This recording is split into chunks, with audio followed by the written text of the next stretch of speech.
Hello, champion. Wonderful party, isn't it? Oh, no. You sit right there in the seat of honor.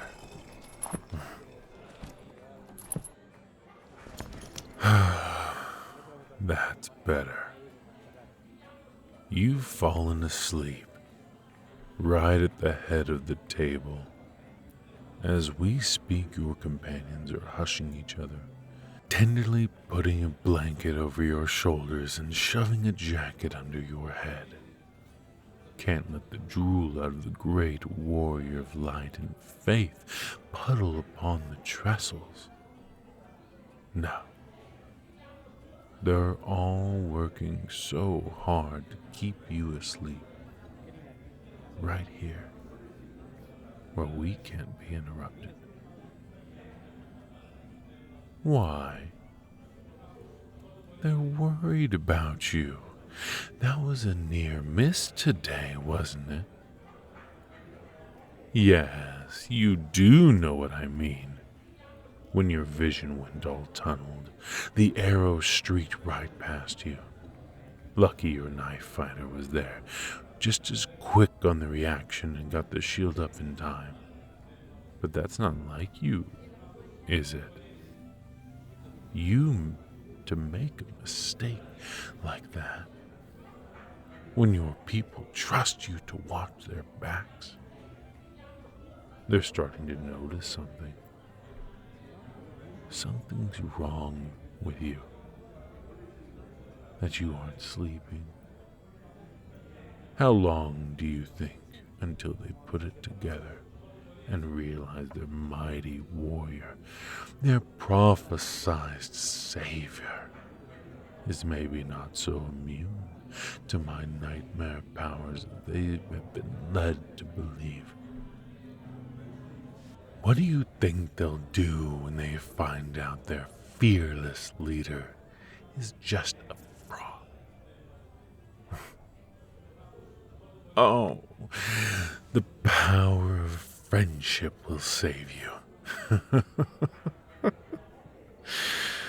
All that you've seen, you still put so much faith in them. Do you know what collection of miscreants the Queen assembled for you? That knife fighter with the reflexes. Do you know who she was before she was recruited to your little escort party? A murderer for hire, plucked from the city gals. Your mage, a thief who stole his magic from his master and has been running ever since. Your tracker, a drunk, and the commander, your military attaché and would-be tutor. He is a real piece of work. Trust me, I would know. Because, well, who's asking the clever questions now? Why would you think I'm in the commander's dreams too? An interesting theory. Maybe I am the cause of those strange mood swings he has. Or maybe that's just the guilt. I don't have to actually be in the Marinette's head. Not when my spies bring me copies of those reports he's always writing. Would you like to know what he really thinks about you?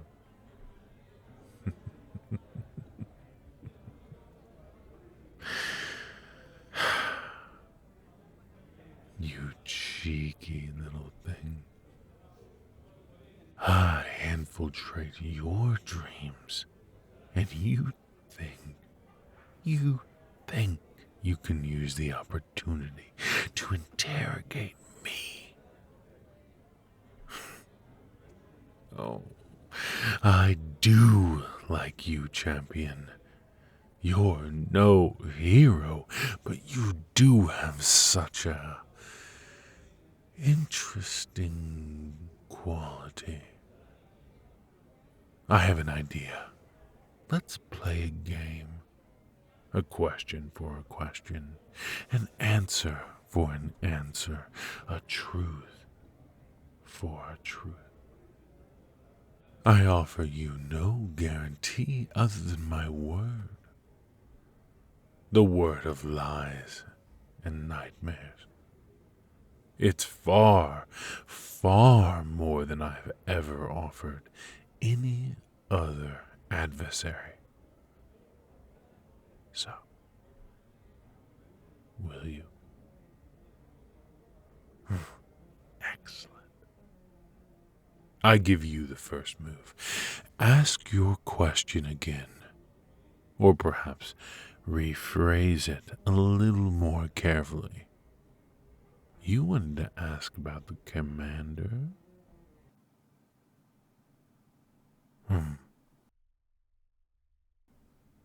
Your phrasing is a little prejudicial, my dear. But a game is a game. Do I speak poison like this into the Queen's dreams at night? Yes. Now my turn.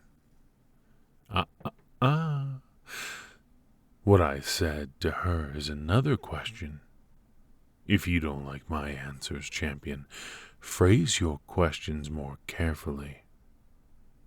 My turn. You never answered my question from our last meeting. Why are you doing this, playing the role of champion, when you don't even believe in it yourself?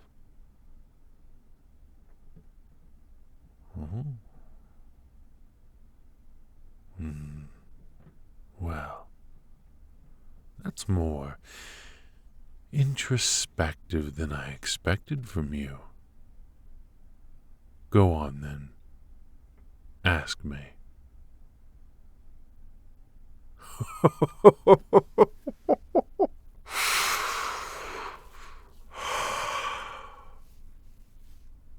Very funny. Very, very funny. Why am I doing this?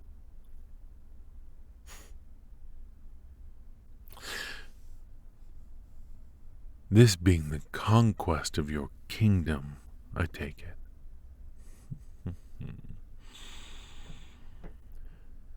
I suppose it's because simply it seemed the most appropriate course of action. Now then, I beg your pardon. That was an answer and the truth.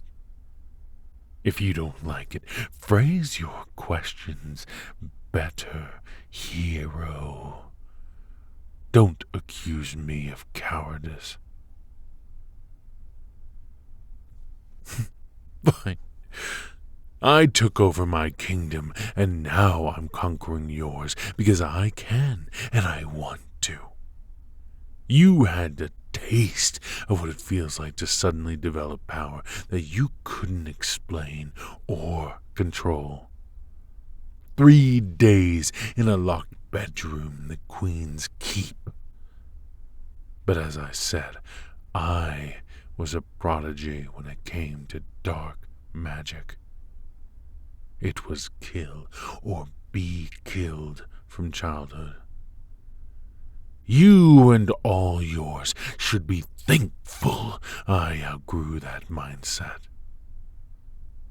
And I developed a taste for ruling these cowardly rubes instead of slaughtering them all. My turn. Did any of them, queens, counselors, commanders, tell you why they named you champion? What were they doing those 3 days you were in custody? I'm aware. I know that's 2 questions, but we both know the answer to both of them is the same.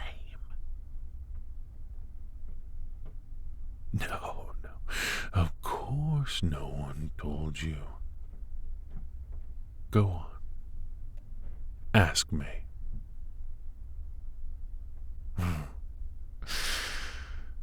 All the same, then, that is 2 questions, champion. But I'll answer. 1.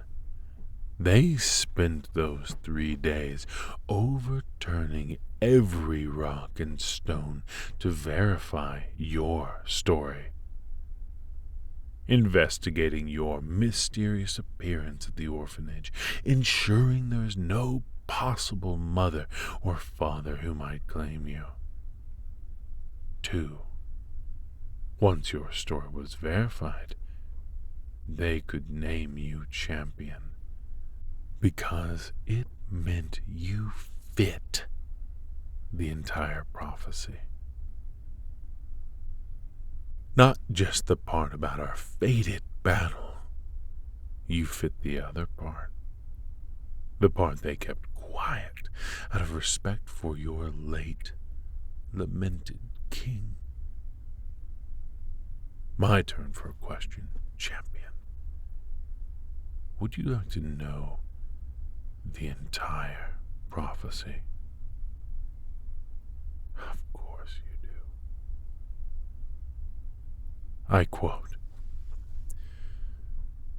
"But have high hopes, my friends, for one shall arise to fight, to face down lies with faith and defeat nightmares with light. Either to die at the enemy's hands, or the enemy shall fall at their feet.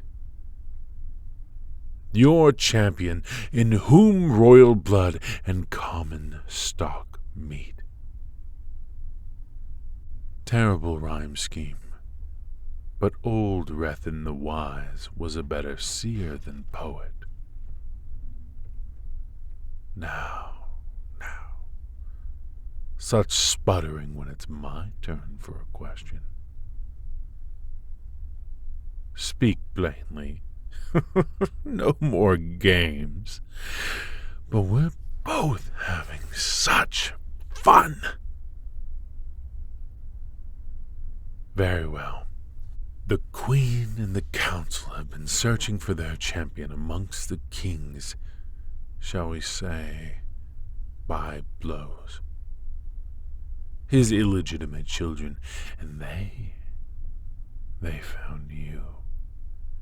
About the right age, the right look, a touch of that magical talent your kingdom's royal line is known for. You may be not thinking beyond our fated confrontation, but your queen most certainly is. Your king died with no legitimate heir. Neither the queen nor the council wish to see the throne passed to the next in line. A cousin who I hear has some dreadful awkwardness. Something about gambling debts. But you present a rather interesting solution to their little succession problems. Likeable, moldable, bound to be grateful, to be hailed as long-lost heir, and certain to be a dependent on your advisors. Especially if they marry you off to the right person to be the real power behind the throne. The queen has leaked the supposed truth of your parentage to certain key nobles. You should be seeing the bidding that was going on now for your very hand. All of this assuming, of course, that you do, in fact, defeat me and return in triumph. Hello, hooray! But that is what the commander is here for. He is here to make sure that the deadly confrontation with me, while taking the measure of your character, if you fail or falter, he will ensure you die a martyr.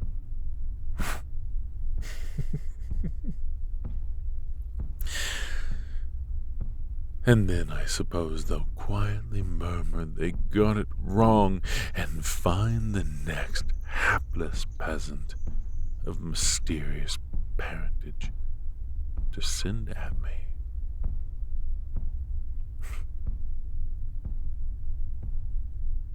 Yes.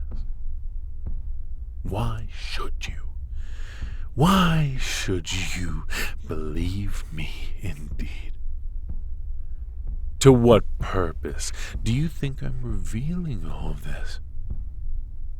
Either to die at the enemy's hand, or the enemy shall fall at their feet. It's an interesting phrasing, is it not?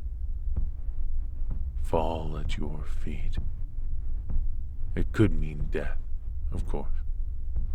But to fall at your feet could mean something else. Couldn't it?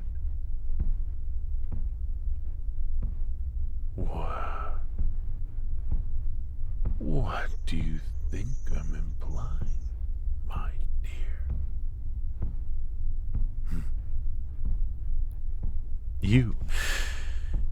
You aren't the first to accuse me of madness, champion.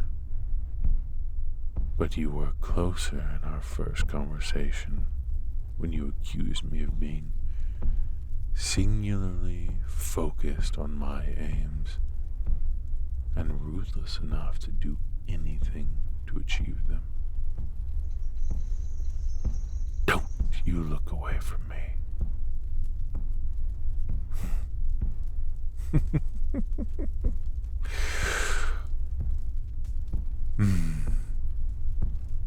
Claiming to be madly in love with my nemesis, taking the long-lost heirs as my consort, would solve a few problems of my own. You are likable, moldable, and I'll admit, rather pleasing to the eye, especially when you blush like that.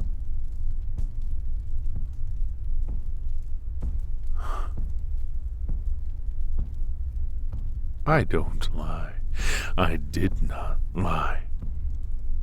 I have no desire to hurt you or see more of your countrymen die.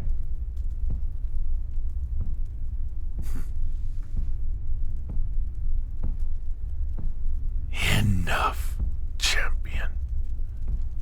From the moment you dared to stand against my witchfire on the field of battle, your doom was sealed. If you try to fight me, you will either die or live to be a pawn of your queen. And she will only ever see you as a reminder of her king's faithlessness. Or you can accept me, and when I swear my devotion to you, I will claim your kingdom not by war, no, but by marriage. The war will stop. Your people will live. I swear it. Call it a wedding gift.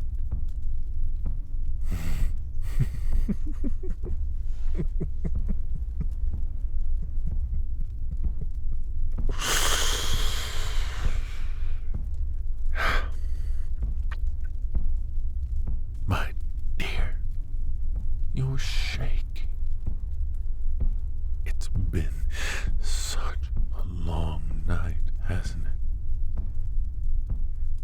will leave you to reflect on your options. You are 2 weeks away from my stronghold. My guards have been ordered to let you, and you alone, pass through. Think carefully on what you will do when you reach my throne room.